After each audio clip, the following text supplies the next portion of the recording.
के कहाँ तय जाबे वो आना मोला गोसैया बना ले वो। तरसा के कहाँ तय जाबे वो आना मोला गोसैया बना ले वो। मोर सही दीवाना कहाँ पाबे वो मैं साहू टुराया, मैं साहू टुराया, मैं साहू टुराया पूछत आबे वो, मैं साहू टुराया पूछत आबे वो। तरसा के कहाँ तय जाबे वो आना मोला गोसैया बना ले वो। तरसा के कहाँ तय जाबे वो आना मोला गोसैया बना ले वो। मोर सही दीवाना कहाँ पाबे वो मैं साहू टुराया, मैं साहू टुराया, मैं साहू टुराया पूछत आबे वो, मैं साहू टुराया पूछत आबे वो।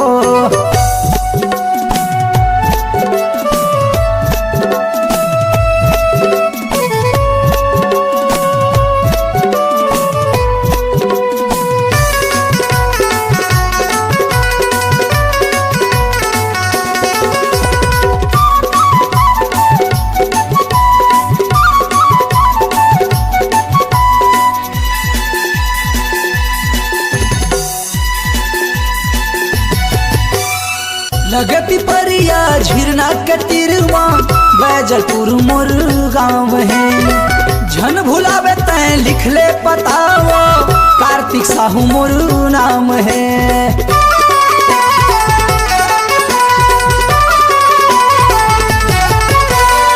लगती परिया झिरना के तीरवा बैजलपुर मोर गाँव है। झन भुलावे तय लिख ले बताओ कार्तिक साहू मोर नाम है। ले जन नंबर तय फोन करबे वो व्हाट्सएप में चैटिंग करबे वो। ले जन नंबर तय फोन करबे वो व्हाट्सएप में चैटिंग करबे वो। मोर सही दीवाना कहाँ पाबे वो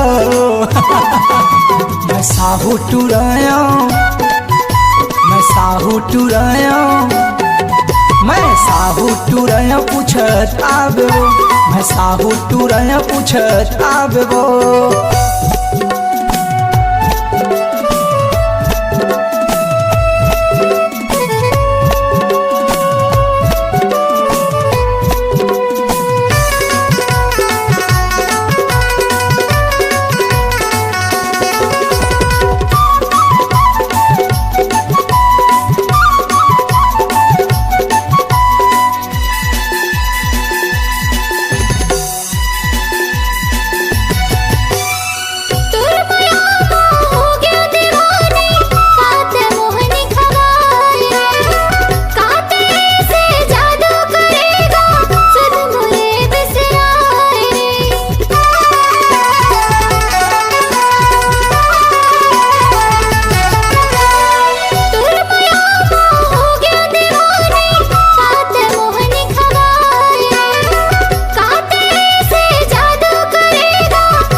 तरसा के कहाँ तय जाबे वो आना मोला गोसैया बना ले वो।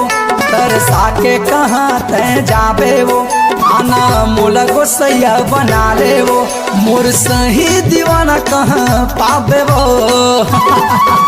मैं साहू टुराया, मैं साहू टुराया, मैं साहू टुराया पूछत आबे वो, मैं साहू टुराया पूछत आबे वो। साहू टुरात पूछत रे, साहू टुरात पूछत रे, मैं साहू टुराया पूछत आबे वो।